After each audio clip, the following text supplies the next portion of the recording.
All right, hello everyone, and welcome to City Club Missoula's March Forum, Attaining Housing in Missoula, Obstacles and Opportunities.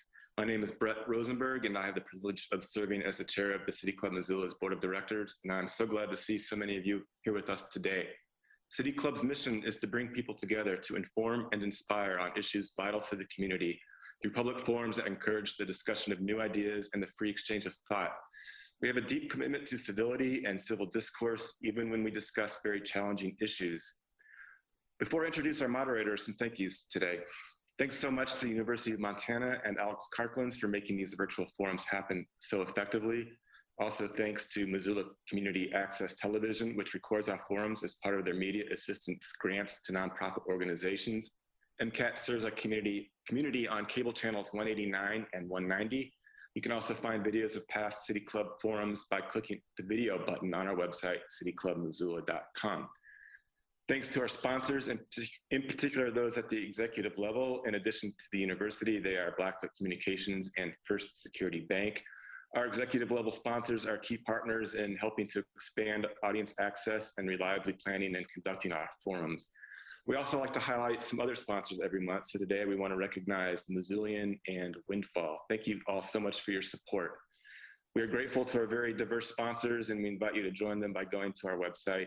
And of course, thanks to our board of directors and our administrator, Danny Howlett.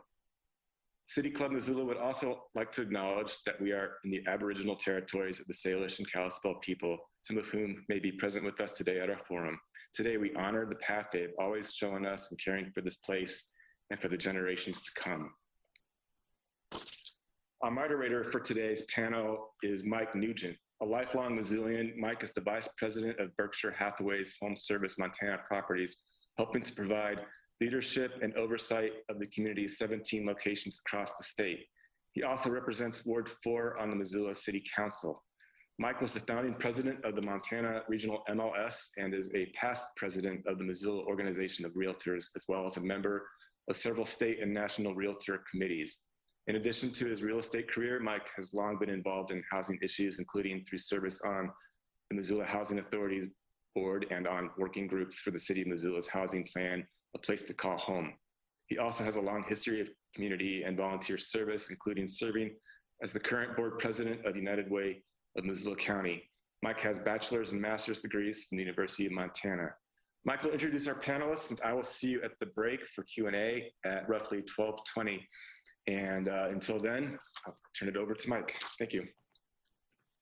Thank you so much, Brett, and thank you everybody for attending. The sheer number of attendees, I think, shows that this is such a huge issue, housing at every point of the marketplace. And I think that we've got a great panel to discuss that. So I'm going to introduce all four of them, and then I'll turn it over to each of them to give a little presentation on their areas. First on our panelist list, we have Eran Pehan, who's the Director of Community Planning, Development, and Innovation for the City of Missoula, where she oversees the city's efforts to promote equitable, sustainable, and quality growth and development. This includes creating and administrating innovative programs, policies, and planning, and ensuring the efficient and responsive application of code and delivery of development services.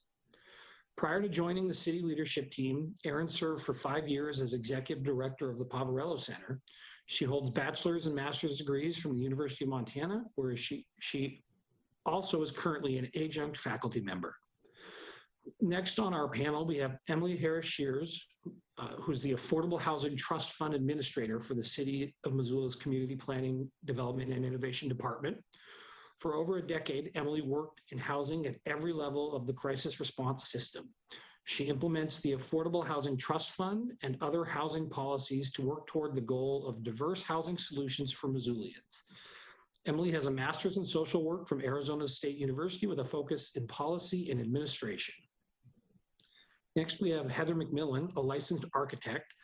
Heather is the project development director for Homeward. Homeward uses sustainable methods to strengthen Montana communities by teaching homebuyer education and financial skill building and creating safe, healthy homes people can afford. After graduating with a Master's of Architecture degree and a Bachelor's in Environmental Design from Montana State University, Heather moved to Missoula in 1998, where she worked with several different architectural firms and deepened her understanding of the need for more sustainable building practices in construction and development. Since joining the Homeward in 2003, Heather has received extensive training and experience in affordable housing and additional expertise in sustainable design.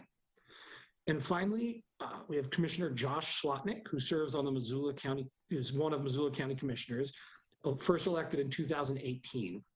Prior to becoming an elected official, Josh served on the Missoula City County Planning Board and on Homeward's Board of Directors.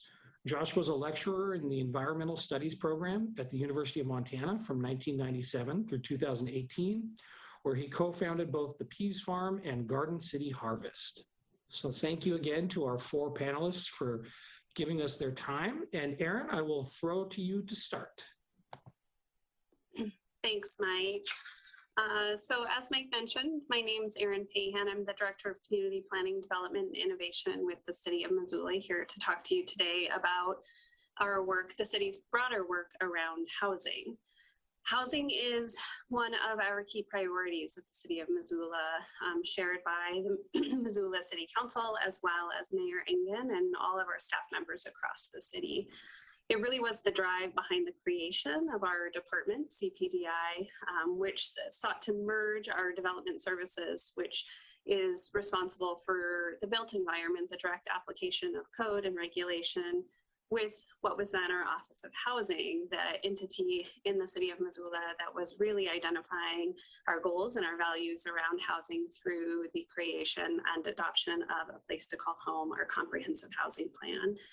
And merging these two under the shared mission of promoting equitable growth in a resilient and sustainable community, which really drives all of our operations today.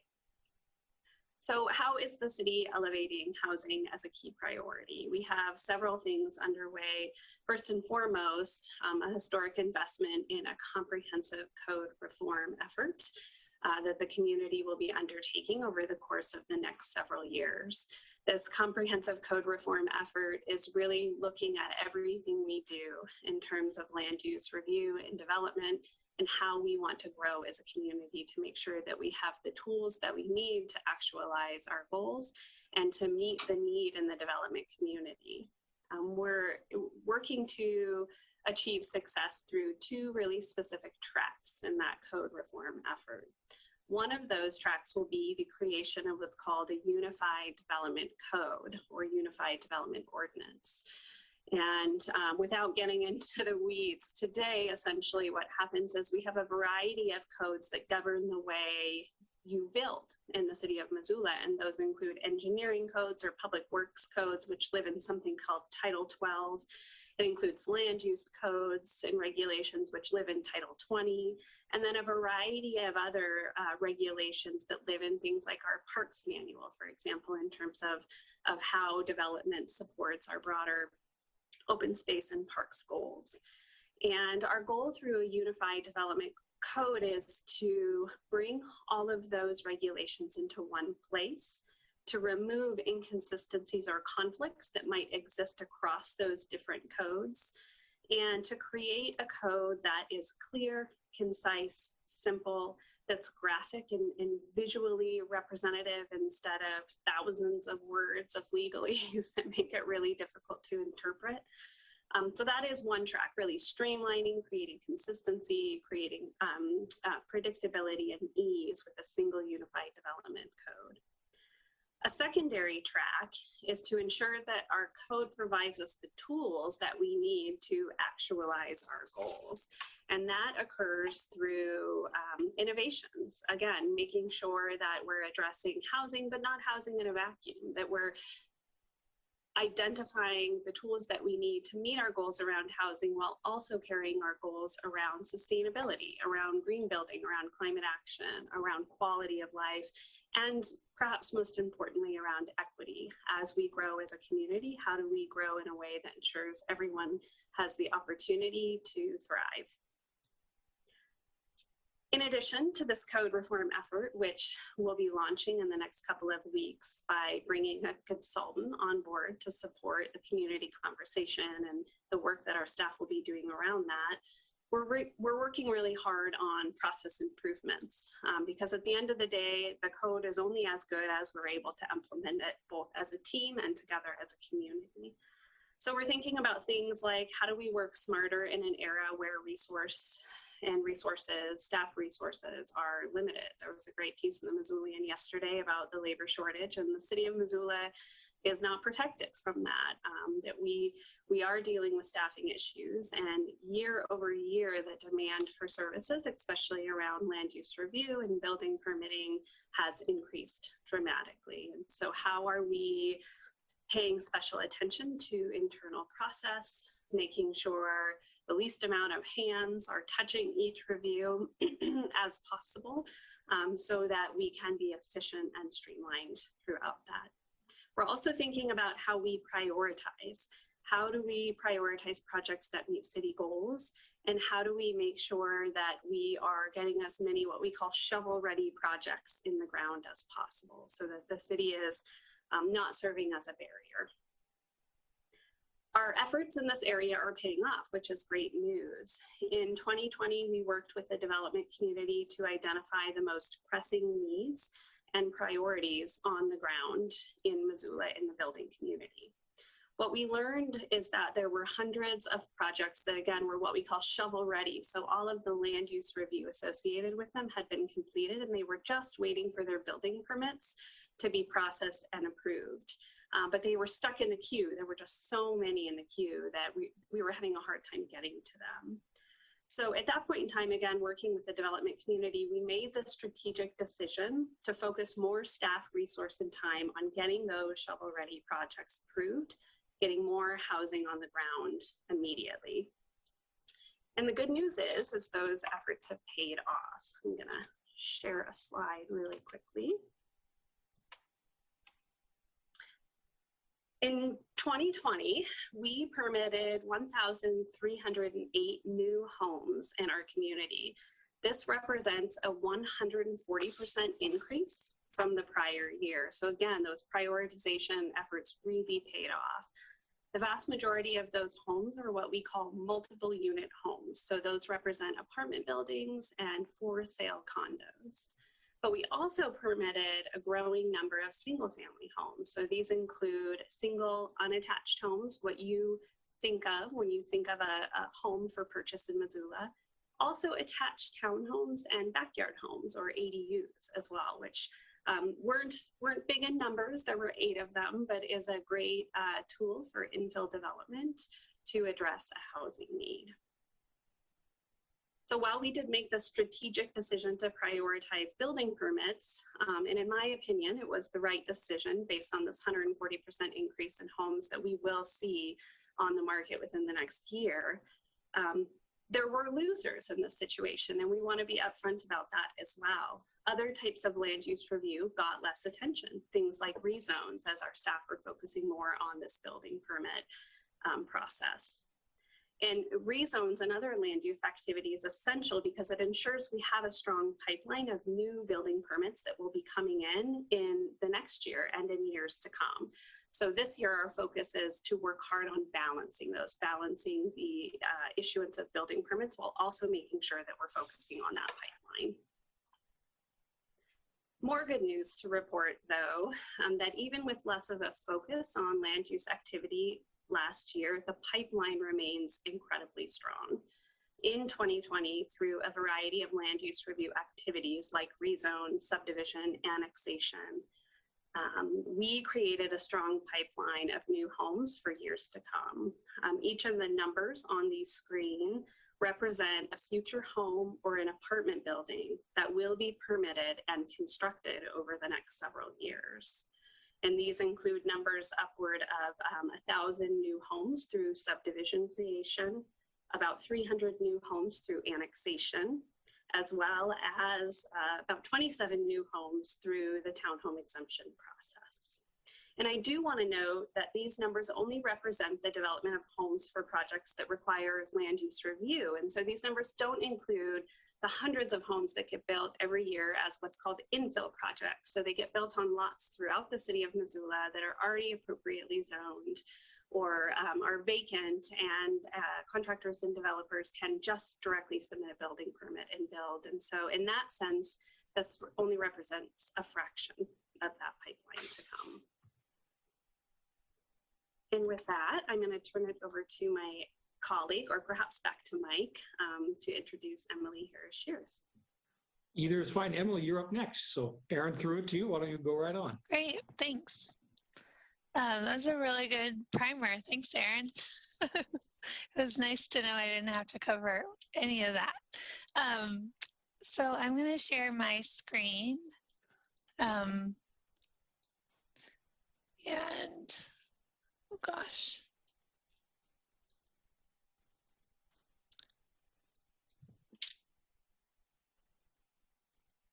Hi, I'm really excited to be here today to talk with you about the Affordable Housing Trust Fund and some of the other projects and work that we're doing in the housing policy arena to help build strengthen that pipeline, as Eran was talking about. So the Affordable Housing Trust Fund is the only local funding source in Missoula, and it's intended to be sustainable and nimble and something that we can draw on to support other projects that are really prioritizing affordability in our community. It helps meet our goals that are outlined in the housing policy, not only in developing diverse housing types, but also creating additional programming like incentives and accessory dwelling units and projects like that that will also increase our access to more homes. So the trust fund was adopted in July of 2020 by council, and it is outline all of the details of the trust fund are outlined in the ordinance, and really kind of I'm going to go through some of that, but I recommend and encourage you, if you're curious about the really nitty-gritty details, to dig into the ordinance. It's a really easy to read document. So the Affordable Housing Trust Fund balance that we're working with this year is $1.3 million, and that's a combination of carry forward from the 21 fiscal year and the fiscal year 22 budget, which allocated $700,000 in American Rescue Plan Act dollars. We have an award making cycle that is annual, and we are actually in our, it's closed now, but we're in the decision-making process for our 2022 awards. So in the ordinance, it outlines what are allowable revenue sources. And the great thing is that it's really flexible, and there's a broad range of ways that we can bring money and sustainable revenue into the Affordable Housing Trust Fund. Each year, we receive an annual allocation from council of a minimum of $100,000. We can also receive money from the sale of city-owned land and assets that's not otherwise dedicated to another project. We are able to apply for grants and receive those. And then we're also able to receive private donations and bequests and contributions. And then sort of under the umbrella of the Affordable Housing Trust Fund, which makes grants and loans, we can also use the principal and interest payments that are made from loans from the trust fund back into the trust fund to re-award those out, and then also fines and penalties. And then we have this really flexible clause in the ordinance that says any funds that may be identified as suitable from time to time, and that's a great example of how we were able to utilize ARPA, the American Rescue Plan Act, this year. And then in allowable funding activities, we are really kind of tasked, this is language from the ordinance, but we're really tasked with funding projects that create or preserve affordable housing. And that may look like building or acquisition or preservation of existing housing. It also looks like consumer housing programs that support people's knowledge building about the housing market, about how to become first-time homeowners, how to become renters that people want to rent to understand the process of renting, understand reading a lease and being kind of solid renters in our community. It also includes immediate housing activities like the Centralized Housing Solutions Fund, which promotes direct connection back to housing for people who've been unhoused or at risk of being unhoused, and can help pay for things like deposits or first month's rent or other activities that connect people directly to housing. And then we take a capped 8% of revenue each year to administer the fund. And I just want to highlight that the trust fund is overseen by the Affordable Housing Resident Oversight Committee, and they support the larger policy work that's outlined in A Place to Call Home, as well as the Affordable Housing Trust Fund.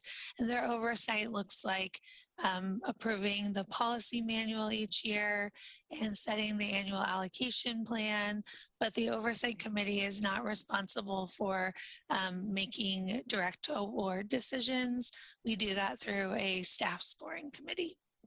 And meetings are public, and we welcome public participation on the second Wednesday of the month from 6 to 8 p.m. And currently we're meeting on Zoom, but hopefully we'll get to do a hybrid soon. And then finally, Eran highlighted a lot of the great work, especially around building and permitting. And I just want to highlight a few of the accomplishments we've made in the Place to Call Home housing policy work. The Affordable Housing Trust Fund is a really big and vital foundational component of A Place to Call Home. It allows us to do other pieces of our work, but we've been moving forward simultaneously with other implementations, and I just want to share some of those as well.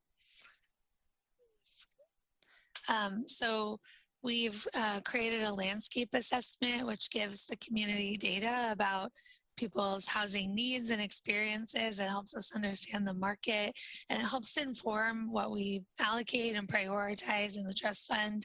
We've created an internal tracking system so that we can monitor expiring affordability in the community and know what might be coming up, same in that pipeline of both building, but also what we can preserve and invest in to keep affordable after their initial periods of affordability may end. We've also now done 2 award-making cycles for the Affordable Housing Trust Fund.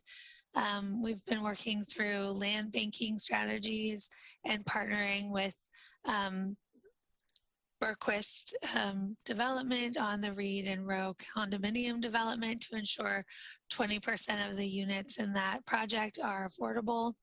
And then finally, we've been working on the voluntary incentives program, which will create a relationship and opportunity to incent developers to work with us and to add affordable housing to their developments. And then looking ahead, we'll continue to support the voluntary incentives program development and the first phase of implementation, hopefully sometime in the fall or early next year. We're developing an accessory dwelling program unit to support homeowners who would like to contribute to infill in our community. We're still looking into what that looks like, how we could possibly subsidize that, and then ensure the affordability of those ADUs for a period of time. And then finally, we're really focused on capitalizing our trust fund. We have a $10 million first capitalization goal for the first 5 years. And we're doing that through a number of strategies, including creating some community engagement projects and hopefully starting some campaigns so that neighbors and community members can contribute to the fund in a tax-deductible way, both to the city and potentially through a partner. So we have a lot going on in the next year or so, and we'll continue to do that in the name of advancing affordable housing work. And that's all I have. All right, thank you, Emily. Heather. All right, thanks, Mike. Danny, I'll ask you to go ahead and share the slide. My name is Heather McMillin, and I am the Project Development Director at Homeward. I'm actually a developer. We deal in a lot of different facets of housing and have for a while now. Dan, go ahead and switch. A little bit of street credibility, if that slide can be advanced. I'm not sure if, yep, go back up. Basically, Homeward is a community housing development organization. We are designated that way by HUD and the HOME program, one of the resources that the city administers and the state administers. What that means is that we're a private 501c3. And Dan, if you keep looking for that second slide, that'd be great. There you go, perfect. Close enough. We are a 501c3. We are literally no different than our for-profit counterparts that utilize a lot of these resources, except for our tax status. We utilize programs administered by the federal government, and now are thrilled to be working with the city on the implementation of some of the resources that they're coming up with and the land use policies. That's all work that Homeward works within. I did want to point out too that we also teach a first-time homebuyer education class and a financial education class as far as the programs of Homeward, and have been working with some renter assistance and pieces. As an organization, we work holistically around housing in general. Go ahead and advance. We work statewide. We are geographically bound by Montana and our CHODO status, Community Housing Development Organization, but we have worked in all these different communities, mostly by invitation, and different communities have supported housing and homes people can afford in different ways through land use policies and or resources. Please advance. One thing I thought we could spend a couple of minutes on, and we can talk about through our homebuyer education class and working with Missoula Organization of Realtors and trying to gather real-time information. We have always maintained and tried to illustrate the housing need through facts. Right now, we're in unprecedented times. Things are changing so fast, it's hard to keep up and do assessments the way we typically do. Annual updates aren't good enough, let's say, as an example. So what I was wanting to illustrate here was to show you all that the median homebuyer income and the median renter income is based on stats from last summer, and they'll get updated again this summer. But currently, the median home price as of January 2022 is at $485,000. Median home price means that's the average home price for sale and purchased in Missoula. The actual income that you need to buy that home is $146,000. So if you drop down to what the average homeowner makes in Missoula, you can see why that there's a stress and a difference. Similar metrics on the rental side. That rental average 2-bedroom rental unit at a 2-bedroom at $979 a month is probably low, because that was again based on last summer. And you can see the income required to rent that apartment compared to what the average renter was last summer, a very large difference. And it's why I think we have such a large attendance on this webinar, is because we're all feeling it across the sectors, especially with a lot of the things that were hinted at around labor shortages. We tend to look at things as an equation. Building a home that somebody can afford is an equation, and you're affected, and I steal this from the National Home Builders Association.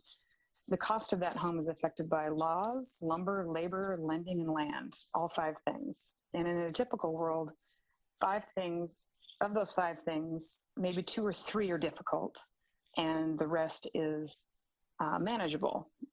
Currently, with what's going on in our environment and everybody loving Montana and moving here, and all the different impacts over the last couple of years, all 5 of those points within the development process are strained, which makes the work that the city is doing and the county doing very important. It was important before, but now the only way for us to get housing stock built at any income level, we need all of these things worked on from a policy standpoint, the laws, and then also some of the resources and tools. Go ahead and advance. I'm just going to show you a couple of projects of ours here in Missoula, just again to give a little street credibility, and I can talk later about the financing structures as necessary. But the Solstice and Equinox at Broadway and Russell are two different housing credit projects. They have 35 homes at Equinox and 34 homes at Solstice, and then the first floor of the Solstice building is where our offices are located, and we use a myriad of tools, some by the city, some administered through the state, and to us as individuals to build those homes, and our Homebuyer Education Center is located there. Go ahead and advance. Sweetgrass Commons is another project you might have seen down at the mill site. This is another, as Equinox and Solstice illustrated, of deed restricted, I'm going to say affordable housing, but I'm going to try not to do that because we work really hard to talk about homes people can afford, because that's really the overall goal is to any income you live in a home that you can afford. 30% of your income goes toward housing, and that is a very difficult equation right now. Sweetgrass Commons is 27 homes with underground parking, and again, those are deed restricted rental affordable homes. Go ahead and advance. Alpenglow Whitefish community, we partnered with the Whitefish Housing Authority and built 38 homes in Whitefish with a lot of assistance from the Housing Authority, but also the city and the Chamber of Commerce. The Chamber of Commerce was a really key integral partner in the project, in the sense that we compete for federal resources that are very, very limited. There may be on average 20 plus projects that go to the state and want to use housing credits, and maybe 5 to 6 get awarded. So to be competitive, it's good to have a conversation about the whole community, and the Chamber of Commerce was instrumental in us being awarded those credits. Go ahead and advance. One thing that I did want to point out, and you guys are probably seeing here in Missoula, is that we are currently under construction. Our Trinity Project is a partnership, unique partnership that we can answer questions on, but a large enough project and complex enough project that it required all three of us. As I said earlier, Homeward is a private 501c3. We do development. Blue Line is a for-profit developer. They do development of similar nature, and so does the Missoula Housing Authority. Housing authorities, nonprofits, and for-profits utilize housing credit programs. This particular project were kind of two projects that were married and took all three of us to bring to fruition. Go ahead and advance. So this is the Coulee Site. This is next to Burn Street Bistro and Burn Street Commons.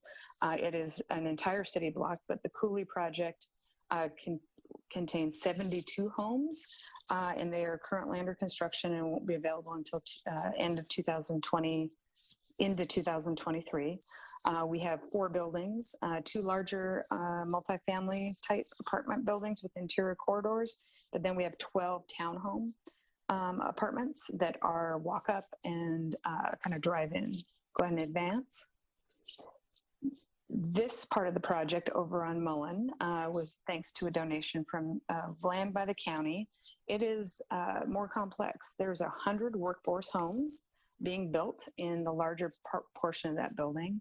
And we're also doing 30 permanent supportive homes, which means those are rental homes people can afford with integrated services, and it's targeted for the homeless or chronic at risk at homelessness or chronically homeless, and there'll be services available to residents that are moving in and learning skills and dealing with all the issues associated with homeless. Also, and we're partnering with the city on this, is the Navigation Center, and that is a public facility for all homeless services. There'll be a clinic there, but also other service resources available. And all of that is under construction and due to be completed in early 2023. Go ahead and advance. Yeah, and so at the end of the day, here to answer questions and really appreciate the fact that we're having this dialogue. Before it was hard to get people's attention, and now you have the city and the county working in great detail on land use, resources, and all the things to help our equation so we can build more homes that people can afford. I'll go ahead and hand it back to you, Mike, and we'll answer more in the Q&A. Sounds good, Heather. Appreciated. And finally, Commissioner Slotnick.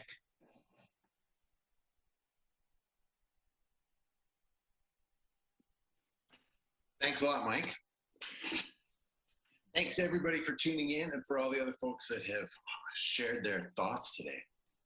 So I wanted to start in first with kind of a description, more clear description of the problem, and then talk a bit about what we're doing here at the county. So in terms of the problem, there are a couple big themes, but the biggest one is that over time, and we've really seen this happen acutely in the past couple of years, the cost of housing has greatly outpaced wages. In a sense, this could be described as a supply and demand problem, that if we had a whole lot more houses, the cost of houses would go down and wages might come up a bit. It could all work out. We definitely need to be building more houses, and we are in a bit of an impossible situation if we frame this entirely as around inventory, because we are looking at a national demand for what is by definition a local supply. I wanted to back up a bit and talk about, just because this is interesting in framing the problem, our economic engine is our way of life. It is what we have in our home in Missoula.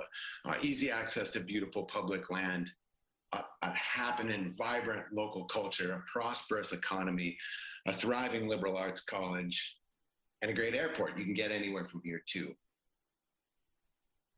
This is our economic engine that people choose to be in Missoula. And then once here, they create a livelihood. They work for another place. They're choosing to be here. And we have plenty of visitors who make that choice as well. It is this same phenomenon that's actually part of the problem that everyone has outlined. I'm further outlining here today. Because so many people want to be here, we can't keep up with demand. And the fact that so many people want to be here is the essence of our prosperity. It's an interesting thing just to keep in mind. Well, we're at a spot right now where people who are essential to our economy, not just the folks who brew beer and brew coffee, but people who teach our children and keep us safe, can't afford to live here. We've warned about this. People have talked about this for years, and the future is actually now. I recently came back from a National Association of Counties conference, and at this conference was able to visit with people from other mountain towns, and one specific meeting around mountain towns and housing. And one truth that came out of this, someone said, a presenter said this so clearly: if we leave our housing situation up entirely to the market, we won't get the diversity of housing created that our society actually needs. That people throughout different times of their lives need different types of housing. And unless we intervene in these markets that are very distorted, and that's what ours is, we won't get the kind of housing we need. So as all the presenters talked about, what we're all doing is intervening to make sure that there are houses that, as Heather said, everyone can afford, everyone can attain at 30%. So I wanted to talk a bit about, before I dive in here on the things we're doing at the county, just to add to this when describing the nature of the problem and the situation, I saw this great icon when I was at this National Association of Counties conference and mountain towns and housing meeting. The new internationally accepted icon for Zoomtown is a person in ski clothes sitting in the snow with a laptop. So add the Zoomtown phenomenon to the issue we're facing already with high national demand and limited local supply. And now we have folks, many of them are our friends and neighbors, brothers and sisters, who are living within the Missoula housing market and earning wages from a coastal market, which further distorts our housing issue and adds to the demand, not just demand on housing, the demand that we do create some kind of intervention so that those folks who are essential to our economy and earning Missoula wages can actually afford to live in the Missoula market. So I just wanted to touch on a few things we're doing at the county that I'm really proud of. The first one I'm going to mention is our zoning effort, which is up for comment right now. So you can check it out on our website. Lots of public comment and public meetings will be held about this over the next couple months. Within the zoning, we use something called form-based code, where basically we're getting a bit away from segregation by use of housing and use of buildings and more towards how these buildings look and feel on the landscape. And we are incentivizing the creation of houses that cost less and multifamily housing, where otherwise we just have single family housing. All this is on our website, worth checking out, and please come to public meetings and talk about this stuff. We've also initiated an inventory of all county-owned land. As Heather noted, in the Trinity Project, the county was able to donate 4.5 acres of property to a project that will be hundreds of units of affordable housing and 30 units for chronically homeless folks, a navigation center, all the stuff that Heather already noted. We're able to do this because we own some land in a space that was perfect for this use. We also own lots of other property, and what we're doing right now is a thorough inventory of all that property. And then we're going to have a public process and look at all this property. Are there pieces that we could divest of for housing? Are there pieces that we could invest in for housing? Well, this is unfolding over the next 12 months. Stay tuned and please be involved. Other things I learned about at this National Association of Counties conference that I'm not saying we're doing now, but maybe we could look into. This next one was really an interesting one. So in places that are having the same issue where you have high national demand and it's also a Zoom town, the folks who live there and earn local wages, not only do they get priced out, but when they're in the act of bidding for a house, they get outbid by cash buyers. So there are places like ours that have teamed up with banks to create financial mechanisms where people can become, for a weekend, a cash buyer.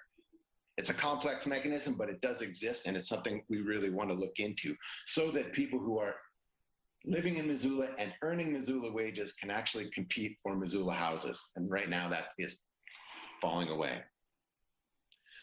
Next one is we're going to continue to support our nonprofit partners, and Heather mentioned this too, and our for-profit partners in looking at how we can create new housing.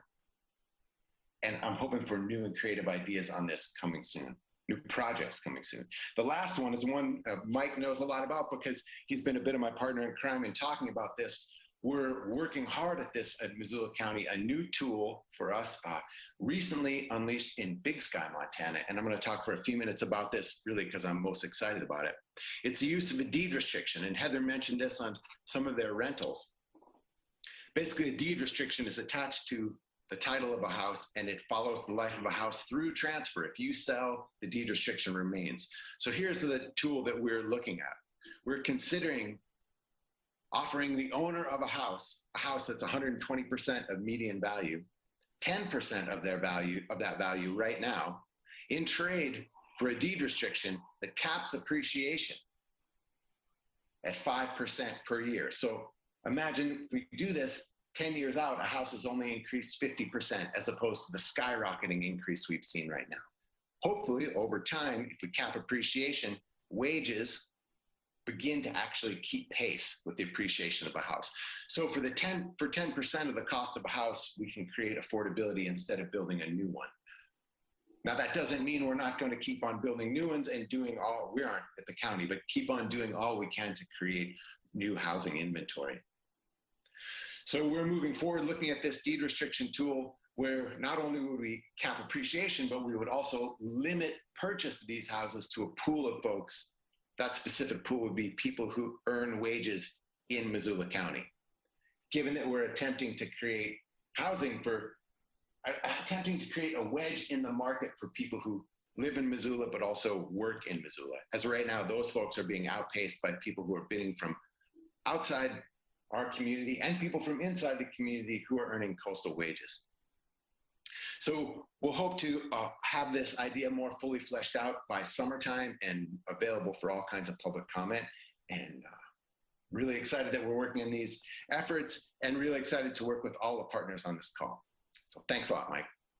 All right, thanks, Josh. I will say that after I got elected to city council, it's been really fun to have these conversations with Josh because he gets very passionate about his subjects, and it makes him more fun to dive into topics, and I've appreciated that. So I have a few questions for the panelists.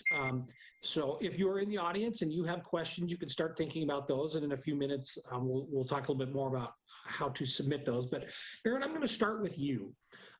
We often hear people state that we can't build our way to affordability, but at the same time, the county has stated there's a deficit of 2,000 plus housing units in Missoula County. So we also can't solve this problem without building. So I'm curious, how does the city work with market rate and nonprofit developers alike to forge public-private partnerships that achieve the goals of our growth plan? And what roles or opportunities do you see to aid this effort? Thanks, Mike. That's a great question. And there's truth. There are two truths there, right? We can't build our way to affordability, but affordability is dramatically and negatively impacted by a lack of supply. We have to have the homes first and foremost, and then we also have to have a level of affordability, especially in areas where the market won't touch. And that is kind of the two-pronged approach that I think our adopted housing policy addresses quite well, that there are market-based components to this. There are economics at play, and this is not a Missoula phenomenon. There are national economics at play as it relates to housing, and Heather spoke beautifully to that in terms of the 5 L's, right? There's a land piece here, there's labor shortage, there's supply, lumber, and those pieces are nationally driven and things that it's hard to wrap our heads around how we can impact those locally. And so we do need to work on broader solutions, especially as it applies to labor, and making sure we have a strong pipeline of folks going into the trades. And all those things help, and all those things are market driven. And so what we're focusing on is how we can work to spur the market, and in many instances get out of the market's way through clear, concise, streamlined regulation, and then how we participate as part of a broader solution around those things that local government can't control, like labor and other components. But we also know, as you point out, there is a piece of this that the market will never effectively meet, and that is true affordability. And I saw a comment in the Q&A earlier about what do we mean when we talk about affordability. And there is this broader definition of homes affordable to all Missoulians. We should all be able to find something we can afford, and that's different for everyone. But there is this true segment of Missoulians who need homes that are reduced in rent, that are reduced in sale or subsidized through first-time home buyer loans. And we're working really effectively on public-private partnerships to tackle just that. The Scott Street partnership is a great example of that, and it's a very exciting, also complicated project that I don't have time to go into detail here, but the city of Missoula has a great site called Engage Missoula. We have a page on the Scott Street partnership there, and essentially at the end of the day, we are partnering with a private entity to bring to Missoula 70 affordable homes for purchase through a community land trust model, as well as hundreds of rentals to serve everyday Missoulians, what we oftentimes call market rate homes. And so that project is a great example of how the city's kind of stepping outside of our box, stepping outside of our comfort zone to partner more directly to get these types of homes on the market. All right, thank you, Eran. I think that I just based on the questions I see coming in, I think we're going to circle back to some of this.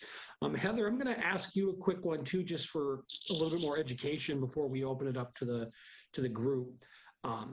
You told us a little bit about Homeward, and there's other nonprofit development groups that also play a crucial role in kind of building income-restricted affordable housing opportunities in Missoula and around Montana. However, I would guess that the average Missoulian does not understand the variety of ways your projects are funded. So I was hoping you could discuss a little bit more about the basics of how Homeward funds the development work you do. Be happy to, Mike. Thank you. I touched on it a bit, but the majority of our projects, we've done some home buyer projects before, but there's technically fewer resources for that, traditional resources available for that. And the meat and potatoes of what we do are deed restricted affordable rental homes. And we use the housing credit program. The housing credit program is administered by the IRS. They allocate the credits to each state, and we're a small state based on population. And then we all around the state compete, for-profit, nonprofit housing authorities compete for those housing credits annually.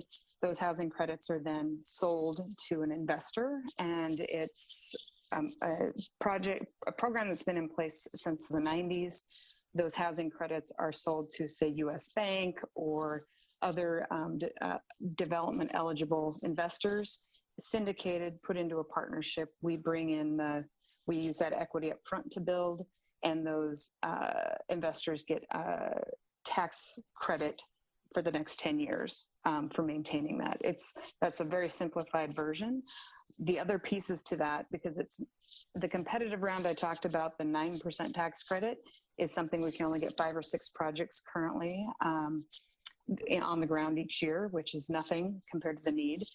There's also a 4% program. The Trinity Project I spoke to was a 4%. That's a non-competitive, but it's about 40% of the money necessary to build. And that's why it's a little harder to use, and we have to bring in other resources and primarily finance it with debt. And so the examples I showed, Sweetgrass Commons, Alpenglow, housing credit program is the main meat and potatoes. We sell them, we get the equity, but then we also put in resources that the city of Missoula has. As an example, the HUD, Housing Urban Development, allocates home dollars, HOME, to each state and then jurisdictions. And Missoula is its own jurisdiction. And so those home funds can be used. Community development block grant funds can be used. Our new affordable housing trust fund can be used.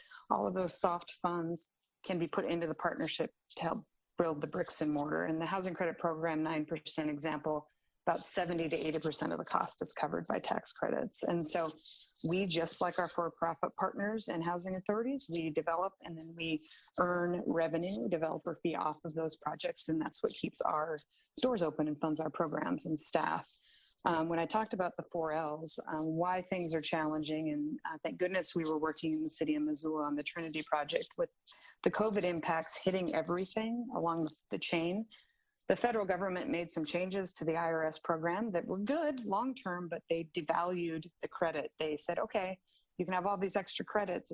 There's a boost in the program, which meant nationally there were too many credits on the market to buy. And so our equity price per credit went lower. So our funding went lower.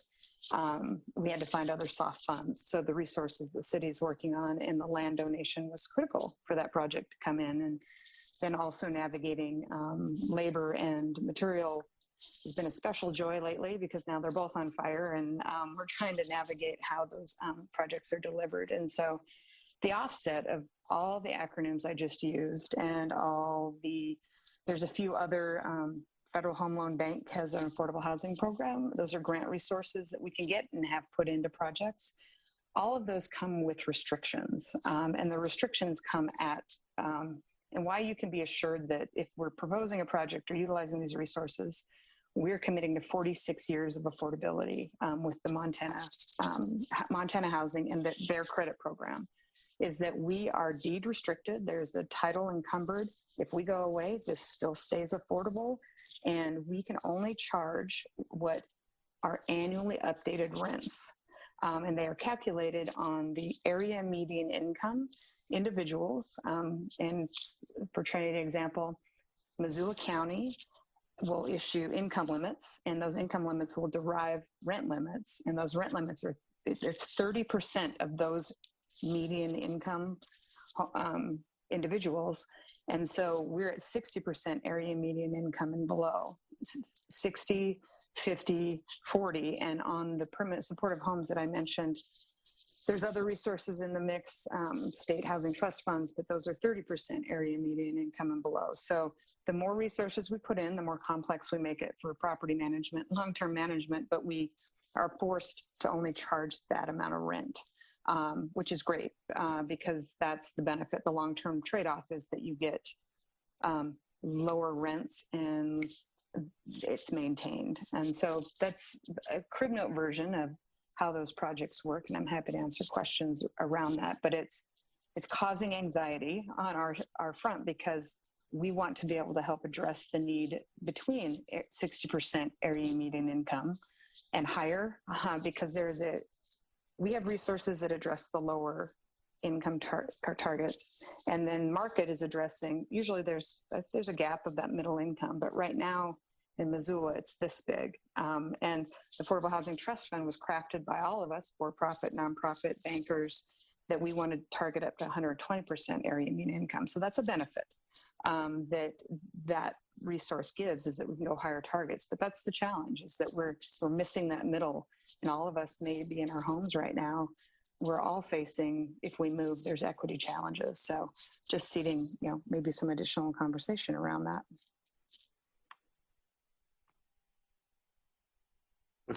Thank you, everyone. At the risk of pointing out the obvious now, it's time for questions and answers. Q&A, it's been a rich part of the City Club Zoom discussions for a while now. Hopefully we'll get back to table talk in the near future, but for now, please use the Q&A function at the bottom of your screen to ask any questions you see fit. As I said at the beginning, we are committed to civil discourse, and we ask that you keep your questions as respectful as you can and try to avoid making statements. We'll try to get to as many of your questions as we can. Our couple board members behind the scenes will send the questions to Mike to ask our panelists, and hopefully we'll keep this conversation going. Thank you so much.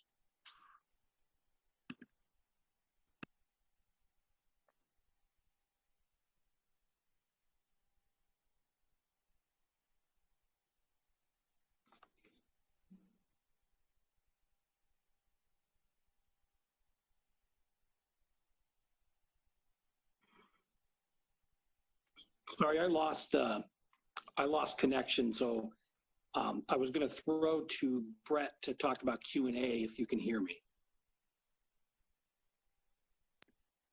He did.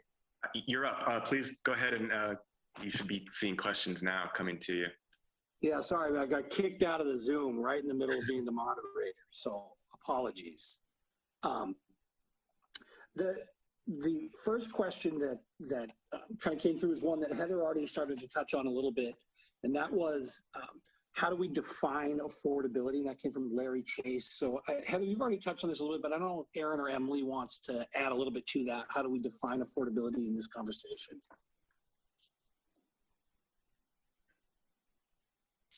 I think Eran and Heather talked about it and did a good job in describing that, but we can just recap that we measure affordability when people are paying no more than 30% of their income toward rent or toward their housing costs, excuse me. And we also use that metric to do our pricing formulas for affordability and all of those pieces through HUD's area median income calculation and then our local market factors, and we use a formula to create what's affordable in the community, but really using that 30% as a guide. Or I shouldn't say a guide, a max. And I'll just emphasize it's 30% of anybody's income. That's what you should only be spending on your housing costs. Yeah, and that's true, Heather, on any point of the market entry from the most expensive market rate housing we have to, all the way on through. Josh, the next question is for you from David Lonewater. He asked to know more about the loan program you discussed and how you envision that, I guess, working out. Okay, so the deed restriction program isn't a loan program. So I've learned about this from some of these other mountain towns, and recently, are you guys still there? Okay, Mike froze up. I couldn't tell if I froze up too. Okay. So Big Sky, Montana just unveiled something like this a couple of days ago. It's not a loan. It's basically the purchase of a deed restriction, kind of like what happens with conservation easements, but this is on a house.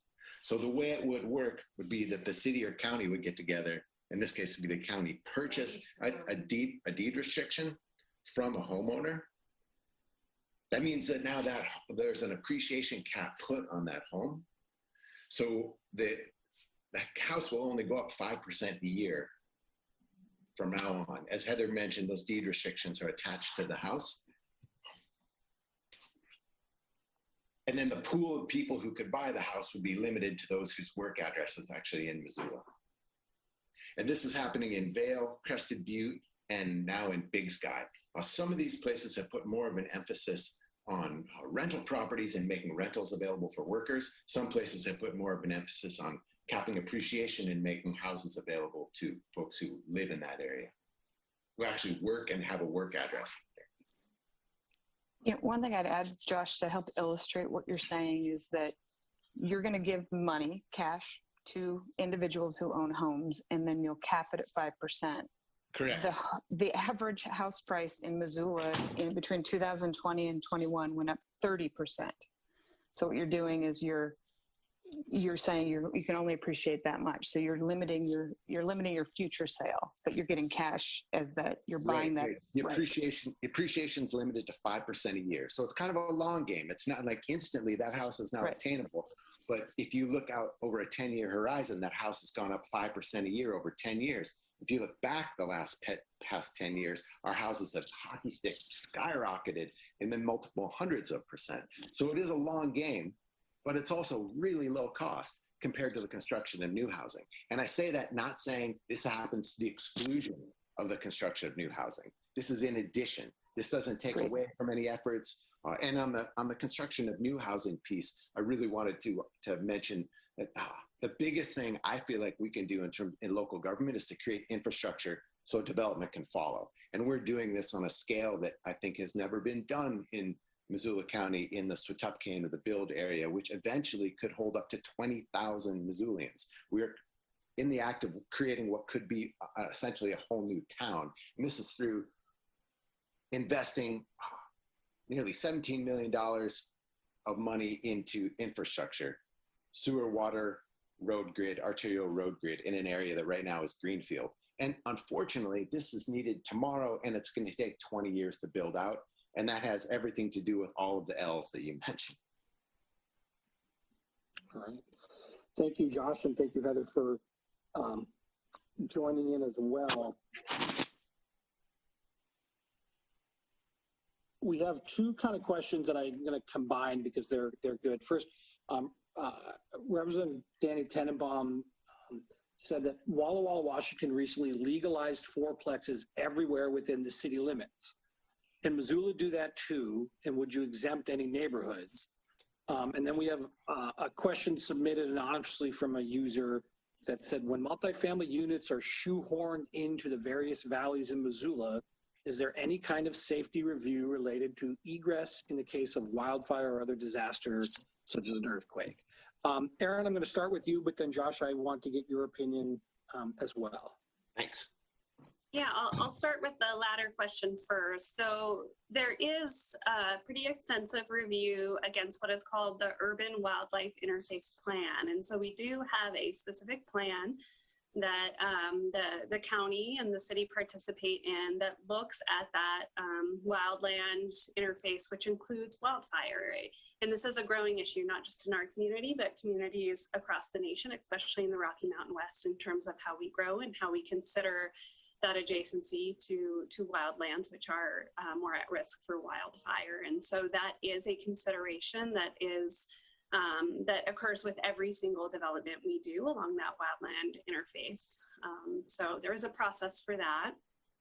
Speaking in terms of fourplex, we have seen communities across the nation go to what's called by right, and that means that without any kind of special permission, you are allowed to build duplexes, triplexes, and even fourplexes across a community. And that includes in all residential neighborhoods. It's interesting because when you drive our streets and look at some of our most beloved neighborhoods, the University District being one of those, there are duplexes, triplexes, and fourplexes all over that neighborhood, many of which look like average single-family homes or kind of the old townhome brownstone type development. And they are a rich part of our development character in many of our neighborhoods. Can we do this? Do we have the authority? Yes, we do. It's part of a community conversation, though, in terms of what does that look like in Missoula and how we want that to be applied equitably in terms of all neighborhoods. And so that is a big part of what we want to engage in during code reform, is that community conversation about how we meet our housing needs and what that they call it low density, but it essentially just means those smaller multiple unit homes, what those look like in all of our neighborhoods across Missoula. And that's a conversation we are very eager to have. And Josh, I want to get your take on this as well, because obviously in the county's rezoning effort, there's some significant kind of changes in the approach to defining areas such as single family and things like that. Absolutely, and thanks, Mike. That's what I was going to bring up was our zoning, and this is a zoning that's up for discussion right now for the next couple months, and we've made some great strides here using form-based code as opposed to traditional segregation by use to make multifamily housing more acceptable, more available in areas that would have been traditionally only single family. And now we're talking about places that are not yet built out. So we're not talking about inserting multifamily in between single family that already exist, but relying much more on design and form, on how things fit and feel, as opposed to straight segregation. As Eran mentioned, looking at places like the University District or the slant streets, you may see, or I'm sitting in Brooklyn right now, you may see duplexes next to a triplex next to a single family, but because of design, you can't really tell the difference when you're walking past. And that's what our effort would be towards. Mike, if you don't, okay. Mike, if you don't mind, I'd like to throw in.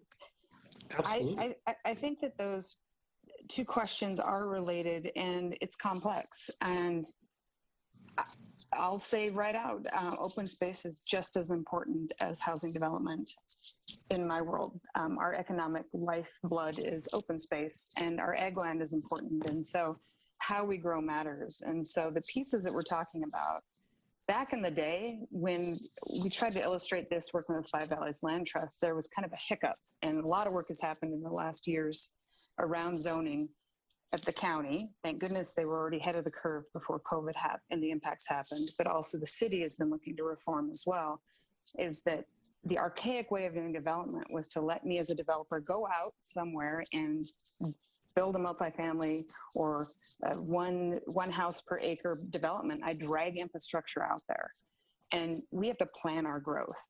You shouldn't let me as the developer dictate that. And so I spent a lot of time with the county zoning because vested interest in seeing that done right is that we have to plan, okay, where is our infrastructure right now, and where should growth happen, and where should we be maintaining ag and all of those pieces. And I think it's all related. The infrastructure will help with costs, and if the infrastructure is designed right, it can be efficiently managed. But then on the other side, the zoning, it's housing types. It's not just multifamily or single family. It's a fourplex or a townhome or accessory dwelling units.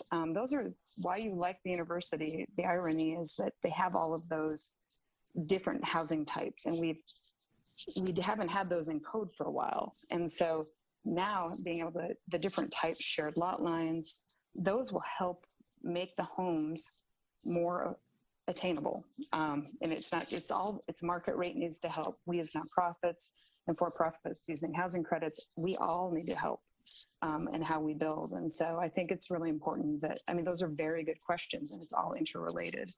And housing types matter, and where we build matters long-term.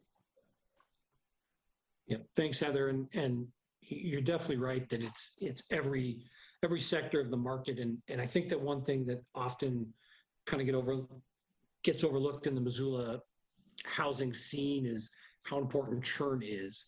And if we don't have a place for downsizers to go, then we don't have a place for move uppers to go, and then we don't then in turn churn out entry-level housing, and it kind of becomes a self-fulfilling prophecy. So when we talk about why it's important to focus everywhere, and Commissioner Slotnick talks about intervening, that's why sometimes we talk about these things even at market rate levels, where it is important to develop inventory because it creates churn in other parts of the market.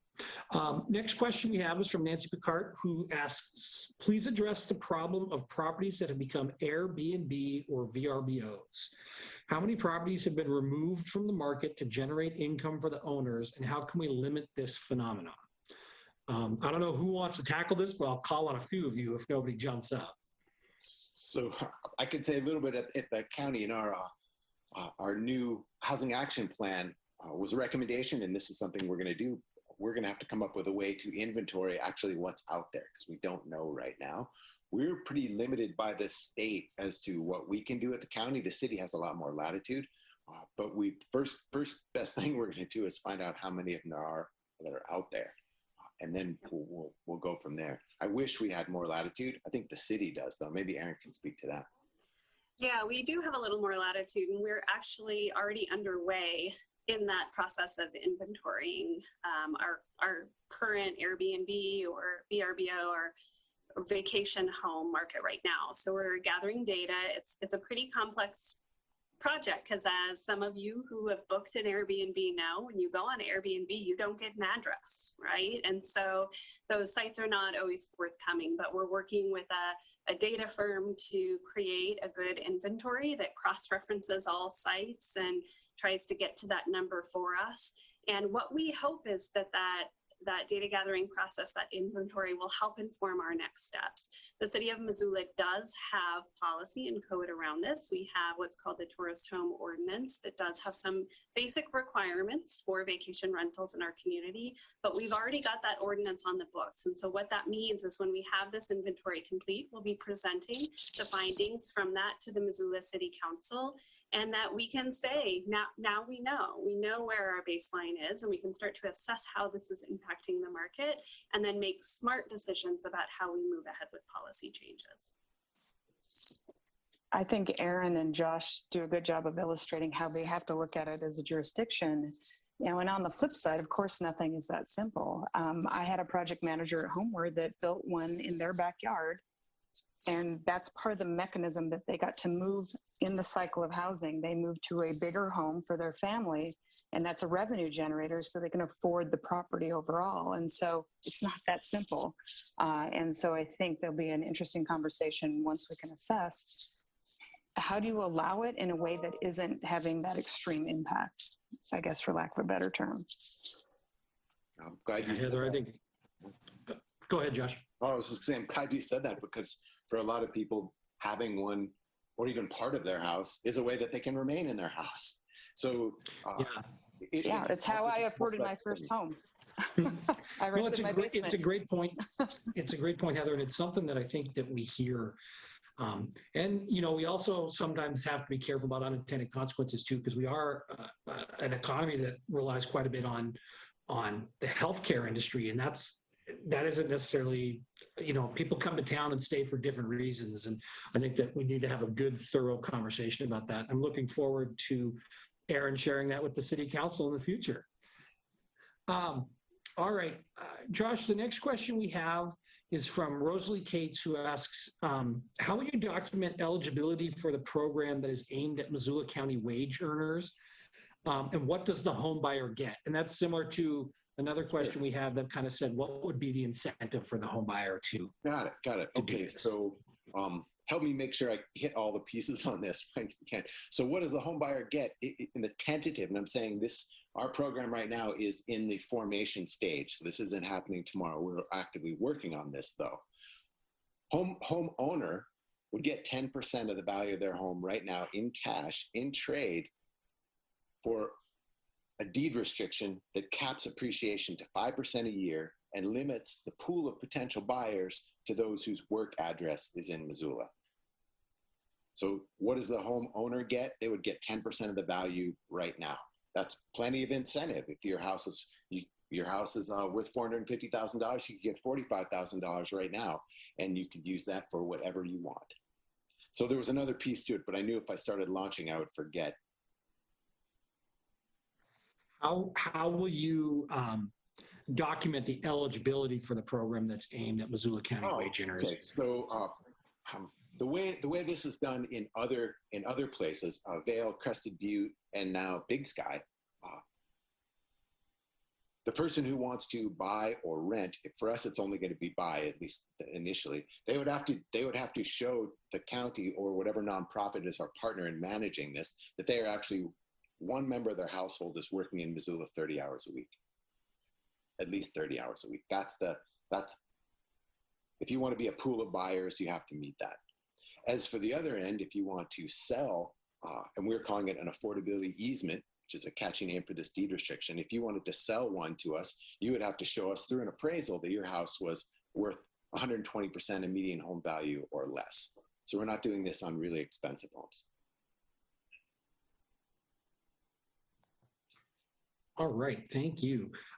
Jessica Hurd asks, is the city planning on passing any regulations to protect current renters, such as the right to renew leases and rent control? And Eran, I'm going to answer a little bit of this before I throw it to you. Good job.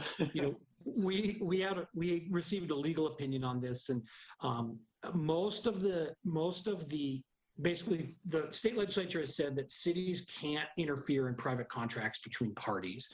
And there's a state law, the landlord-tenant law. It's a series of laws that really regulates the relationship between landlords and tenants. So things like, could the city of Missoula do rent control is not something that the state legislature, in fact, it's something that the state legislature specifically said, no, they can't. So what the city can do in that area is limited. So with that, Eran, I don't know if there's anything you want to add to that. Yeah, you know, we have really worked hard and are continuing to work hard to try to identify what we can do that we think can move the needle in this realm. We are just so limited in terms of authority on what we can do in the rental space based on current landlord-tenant law and contractual rights of landlords. But I would say there are some good organizations that are doing advocacy and work and investigation in this space. And folks can reach out to me directly. My email's pretty easily searched on the web or on the city website, and I can connect you with those groups if you're interested. But I think at this point in time, advocacy at the legislative level is probably the most effective effort. Can I jump in on that one too? Yeah, please do, Emily. I definitely agree that there are limits. And I just want to highlight some work that we're doing right now to understand what Missoulians are experiencing around housing displacement, housing challenges. So we're doing a number of listening sessions, and we have a Engage Missoula page that I'll somehow get to your chat space that we really want to hear from people about what they're experiencing to help inform what we can move forward doing, and knowing what needs to be legislative recommendations that we can also support and move forward and pass on too. So I just want to highlight that and do a quick plug for please participating in that work. And you can contact me directly by email or phone, or you can participate on the Engage page too. Sounds good. We're going to try and kind of speed through a few because there's a lot of good topics here. Jared Kuhn says, total permitted units were up significantly last year, but the vast majority of those were rental units. Single family permits were down in the same time. So what is being done to ensure that there is a diverse mix of housing being permitted?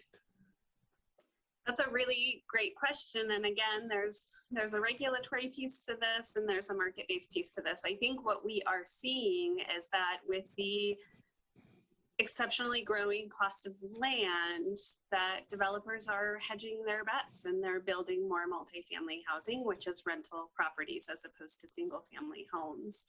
And that is a market-based piece that we're having lots of conversations with the community about. How do we incentivize the construction of single-family homes or townhomes or community land trust homes or condos, really more of that for sale option to make sure that individuals and families interested in purchasing a home in our community have the ability to do so. We have those homes for them to purchase. But there are also some regulatory pieces in that as well, and some of that is talking about what for purchase homes look like now and how they can look different, and those might be those attached duplexes, which are townhomes in neighborhoods across our community, which allow us to build more of those and have more for purchase. And so that is a trend of seeing more rental housing built that we have seen pretty steadily over the last 4 years. And And some of that is economic, but some of that we think we can work to incentivize, and that will be a big piece of what we focus on through our code reform efforts as well. Yeah, thanks, Erin. And I think that it's also kind of important, and I think most people kind of understand this, but in the big picture, most of the projects that kind of come through and get approved by the city and the county didn't go out and solicit those. That's, you know, when the person who wants to develop, whether it's a subdivision or apartment, has the opportunity, they come submit an application and do it. So it's not like when Commissioner Slotnick is approving a subdivision, he's choosing between that subdivision and some other opportunity. And I think that sometimes that gets lost in the conversation. Heather, did you want to add anything to that? I was going to go exactly there, Mike. I mean, that's why it's so important that the county was already started on their rezoning. It hadn't been updated since the 1970s. That's archaic. And the city is adapting as well, because we just didn't have, as developers, okay, I can do a multifamily or a single family. It's because it's allowed or what's not allowed. And I think that's really important to point out, is that I am sitting at the table with a lot of for-profit partners that want to utilize and want to figure out how to build a home that is, if you could build a home for $280,000 or $300,000 every day of the week, they would. They just can't, because there aren't housing types allowed, and they're going to be. And so that's why this is a group effort on that front. We have my Homebuyer Educator, Julie, pulls stats for me every month, and there were a couple months ago 3 homes under 350,000 and 1 a bank would loan on. And then we got excited when 7 were available under 350 and 3 a bank could loan on, and the rest were tear downs, right? So it's a complicated piece. And it's definitely not, the city's not picking the projects. We are as developers. So make it easier for us, I guess, is what I'm saying. There are also obviously market realities. You know, you could get 200 units of multifamily property on land than you would ever get 200 houses. And it would be, unless you're going for a rezone, it would be significantly easier to get that through the regulatory process than it would be a subdivision. And that's just a virtue of kind of state law and how things have worked out. Anybody else want to add to that conversation before we move on to another question? All right. Sue Kirchmeyer says, how do we protect our food sources and local farming while responding to the pressure for housing? This is ironic, because this is when I first met Josh Schlotnik, was years ago when the county was having this debate. And here we are having this conversation in City Club. So Commissioner Slotnick, I'm going to throw to you to answer that question. Thanks. And Mike, I have to say, I just want to compliment you. I remember meeting you thinking, man, that's a really smart and reasonable guy. I got to make sure and talk with him later. That was you. So glad we're back here now. So as people may note, in the last legislative session, the legislature changed the laws around subdivision review, where at one time the law said that cities and counties could look at the impacts to agriculture when reviewing subdivisions. And the state really constricted that and said the consideration now is only on neighbors, not on the land itself that would be lost. So our ability to do this is really, really constrained. What we have attempted to do within our zoning, and I keep banging on the zoning, partly because I'm so proud of it. And as Heather mentioned, it really needed to be done. We got here and got it done. It wasn't like we were dragging our feet. It was different folks who were dragging their feet, not the 3 of us. So anyway, one of the things we did in our proposed zoning out in Grass Valley is we said, well, we're going to zone this 1 per 40, but we'll let you bump up to 2 or 3 or 4, quadruple the increase in density if you put all those houses right next to each other. If you put them all in a small space and save a bunch of the rest of the land, we'll allow you to have more houses. We're incentivizing density in a small space while saving a large area. And it's a really good deal, because for us, if you save 37 acres or 38 acres, it's functionally pretty much the same. But for you, if you can build 1, 2, 3, or 4 houses, it's a much bigger deal economically, and it's a better deal for all of us. So our attempt to do this right now is entirely through zoning and density bonuses, but making sure you build those houses really close to each other. Yeah, I'll support Josh on that. We did an exercise with Five Valleys Land Trust on purpose to show, we looked at a parcel. We wanted to preserve 5 acres for ag land and put homes all around the outside. Do cluster development is what it's called. The county didn't have the tools to allow it. This was early when they were doing the rezone. And I compliment that the county is thinking about this because it's complicated, but you have to incentivize density. And I'm not saying that a 200-unit rental project density, I'm saying those clustered developments, the townhome developments, housing types matter, and being able to do it in a way that's close to the infrastructure, as we talked about earlier, and planning our growth is critical. I sit on the board at Garden City Harvest, or recently stepped down, and I'm on ad hoc. I care just as much about ag land as housing, as where I snowshoe with my godchildren. So it's all related, and we're growing. We were growing before, but we have to plan our growth, and it has to come in a variety of fashions. Yeah. And I say one more thing on this. It's really important, not just from a food system sense that we should have access to food that we grow here, but as I said earlier, our way of life is our economic engine. It's also kind of what's holding us back in terms of so many people want to live here. But the fact that we have a vibrant local food system makes us attractive.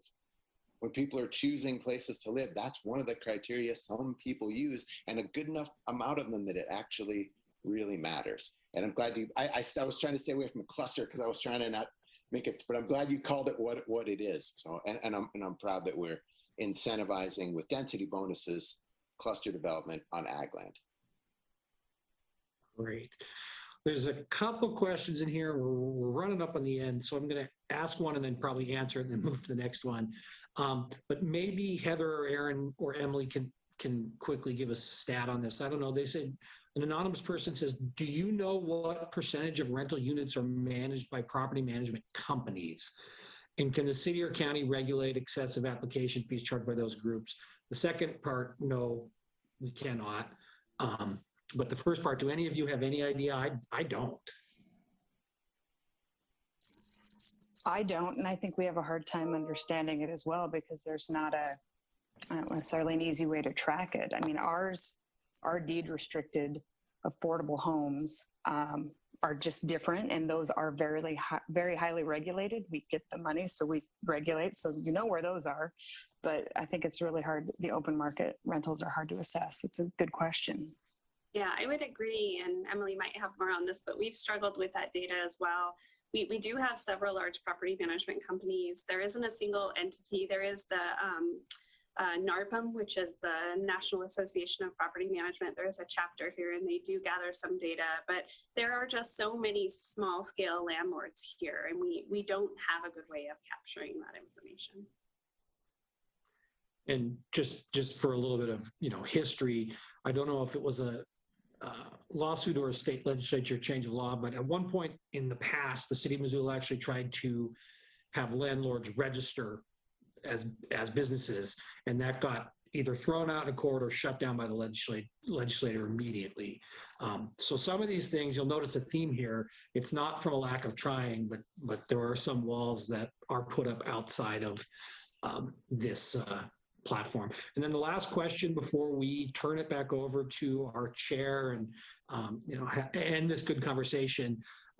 Frank Reed asks, from a practical point of view, how does a person making average Missoula wages find affordable housing in this complex environment? Is there a point of primary contact? Is there somewhere they can start?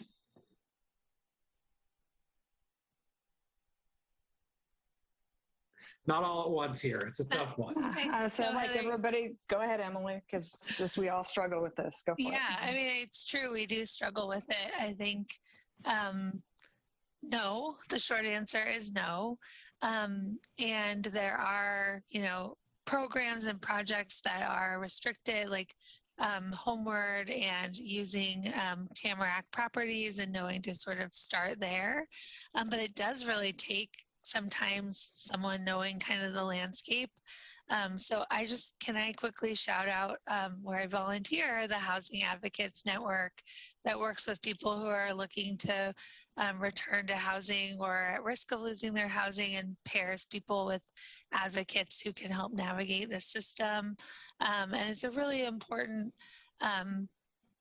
like connection point for neighbors to make between like people who are struggling with their housing and people who have some stability in their housing and can focus in a different way and maybe know how to navigate that system. So I just wanted to name that as a resource people can be engaged with and volunteer themselves with if they're interested.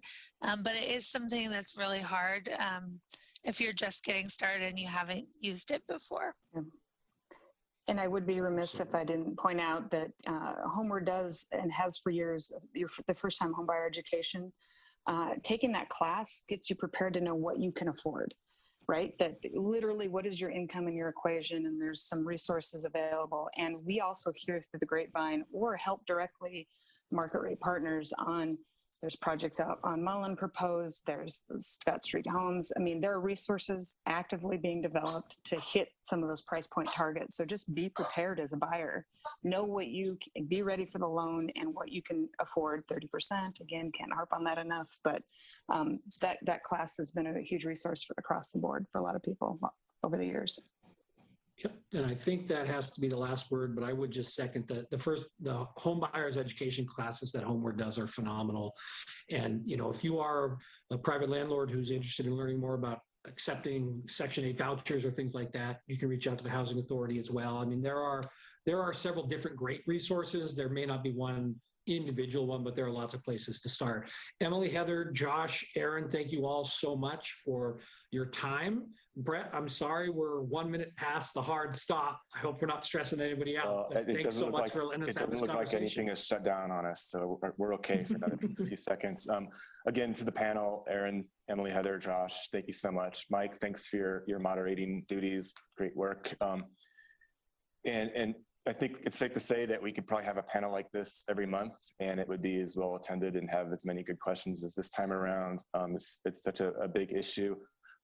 Thank you to our sponsors, in particular, the University of Montana, First Security Bank, and Blackfoot Communications. And most importantly, to our audience, thank you so much. This is all because of you that we do this, and we couldn't do it without you.